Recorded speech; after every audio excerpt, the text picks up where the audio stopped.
ইমাম বুখারী রাহমাতুল্লাহ আলাইহির মা আল্লাহকে ডাক দিয়ে বললেন, আল্লাহ, এটা তুমি আমারে কেমন স্বপ্ন দেখাইলা? বিবির কান্নার আওয়াজে স্বামীর ঘুম ভেঙে গেল। ইমাম বুখারীর বাবা ঘুম থেকে উঠিয়া বিবির কাঁধে হাত রাখিয়া আদ্রভাবে নরম মেজাজে ডাক দিয়ে বলে, বিবি রে, তুমি কান্দো কেন বলো না? বিবি ডাক দিয়ে বলেন, স্বামী গো, আমি কান্দি এমন একটা স্বপ্ন আজকে আমার আল্লাহ আমারে দেখাইলো। ইতিপূর্বে আমার জীবন তো স্বামী স্বপ্ন দেখি নাই, স্বামী স্বপ্ন দেখি আমি কান্দি গো স্বামী। স্বামী ডাক দিয়ে বললেন, বিবি রে, কি স্বপ্ন দেখেছ বলো? স্ত্রী ডাক দিয়ে বললেন, স্বামী গো, স্বপ্ন আমি খুব খারাপ স্বপ্ন দেখলাম। ইমাম বুখারীর বাবা ডাক দিয়ে বলেন, বিবি রে, আদম সন্তান যত স্বপ্ন দেখে না কেন, স্বপ্ন হলো 3 প্রকার। বাজানো আমার বন্ধুগণ, আমার ভাইরা, আল্লামা ইবনে শিরিন রাহমাতুল্লাহি আলাইহি তিনি তার কিতাবের মধ্যে লেখেন, আদম সন্তান যত স্বপ্ন দেখে না কেন, স্বপ্ন হলো মূলত 3 প্রকার। নাম্বার 1 হলো খাবে রহমানি, নাম্বার 2 হলো খাবে শয়তানি, নাম্বার 3 হলো খাবে খেয়ালি। স্বপ্ন কয় প্রকার? যারা বলেন কয় প্রকার? আপনারা মনে ভুলে গেছেন গা, মাদ্রাসা শিক্ষা ব্যবস্থা সফল হইতে গেলে কয়টা গুণ লাগে? 3টা গুণ। তাইলে আবার কোন স্বপ্ন কয় প্রকার? 3 প্রকার স্বপ্ন, খাবে রহমানি, খাবে শয়তানি, খাবে খেয়ালি। ইমাম বুখারীর বাবা ডাক দিয়ে বললেন, বিবি রে,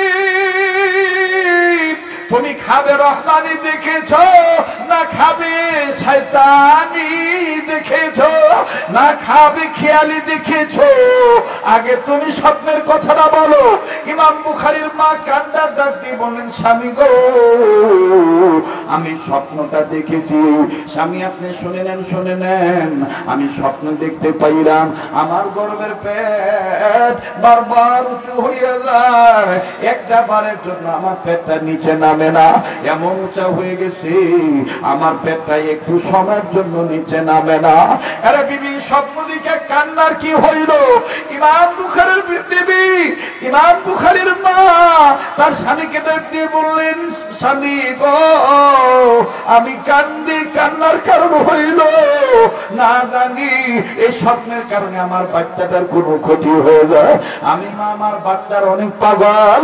মেঘনা উপজেলার মা বোনেরা, মেঘনা উপজেলার বাবাইরা, আমি আপনি মা বাবাকে ভুলিয়া যাইতে পারি, কিন্তু তোমার আমার মা বাপ তোমার আমারে কোনদিন ভোলে না। কথা বলেন ঠিক না বেঠি?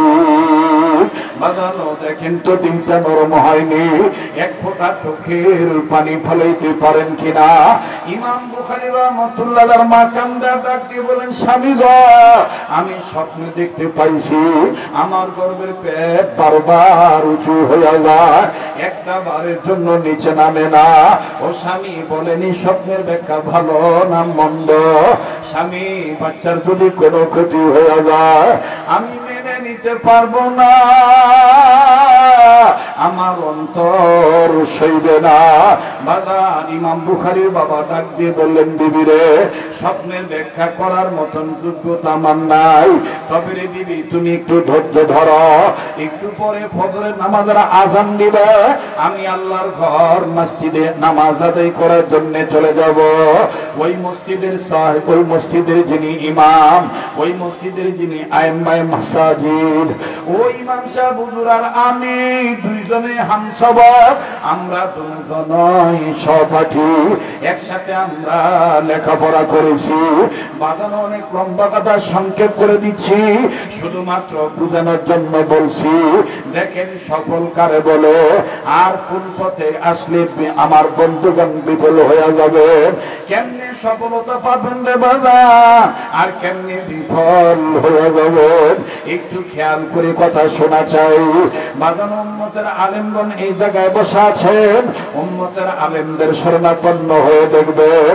ইমাম বুখারী রাহমাতুল্লাহ আলাইহির বাবা, তিনিও কিন্তু আব্দুল্লাহ বিন মুবারক রাহমাতুল্লাহ আলাইহির খাস শাগরেদ ছাত্র।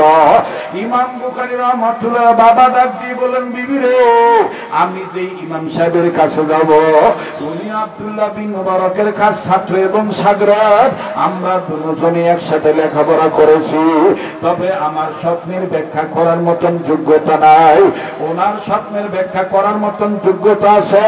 ফজরের নামাজের পর আমি ওনারে যে জিজ্ঞেস করব, আমার বিবি এই স্বপ্ন দেখছে, এই স্বপ্নের ব্যাখ্যা ভালো না মন্দ? আরে বিবি তুমি কাঁদিও না বিবি, আমি তোমার কথাটা তারই বলবো।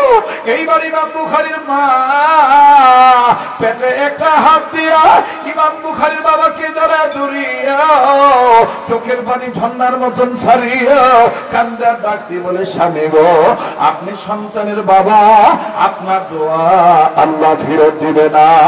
আপনি দোয়া করবেন স্বপ্নের ব্যাখ্যাটা যেন ভালো হয়ে যায়।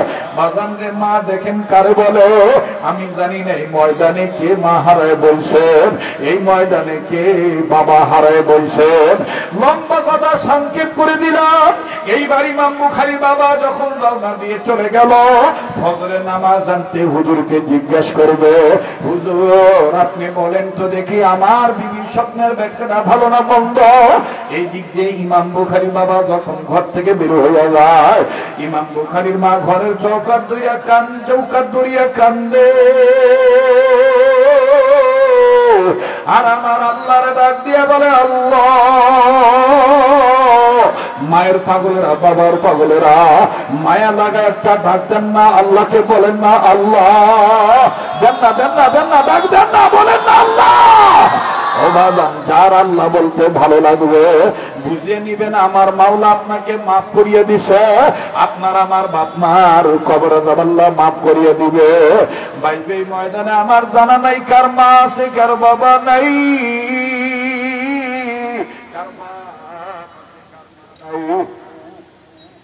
মুসলমান বন্ধুরে আমার জানা নাই কার মা আছে কার বাবা নাই।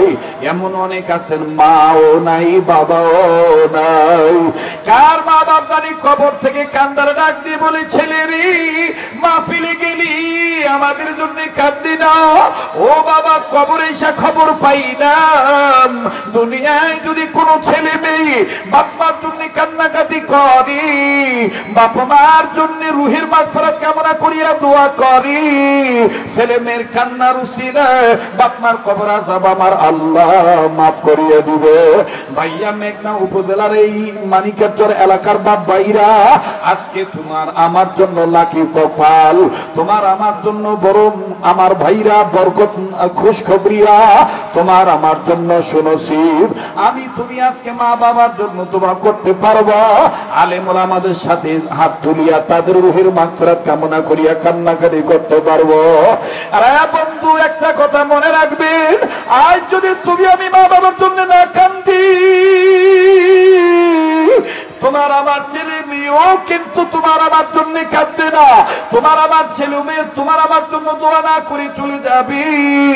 কানা তাদিন উতুদানু, যেমন কর্ম তেমন ফল। কাজী বাজান দেখেন তো দেখি দিলটা নরম হয় কিনা বাবা। ভাইয়া, দাঁত থাকতে দাঁতের মর্ম বোঝা যায় না, দাঁত পড়িয়া গেলে বোঝা যায় দাঁতের মর্ম কি ছিল। মা বাপ যাদের বেঁচে আছে তারা বুঝতেছেন না মা বাপ কত বড় নিয়ামত। এ মা বাপ যেদিন মরিয়া যাবে ওই দিন বুঝবা কত বড় নিয়ামত হারাইলা। 2 মিনিটে বাদাম শুধু একটু ধারণা দিয়া যায়, শুধু একটু টাচ দিয়া যায়। এই মেঘনা উপজেলা যত কওমি মাদ্রাসা আছে, ছোট বড় মাদ্রাসায় দেখবেন অনেক মাদ্রাসায় লিল্লা বোর্ডিং আছে, অনেক মাদ্রাসায় ছাত্র আছে। ওই ছাত্রদের মধ্যে অনেক ছেলে এরকম আছে, ছেলের বাপ আছে মা নাই, আবার ছেলের মা আছে বাবা নাই, আবার এমনও চলবে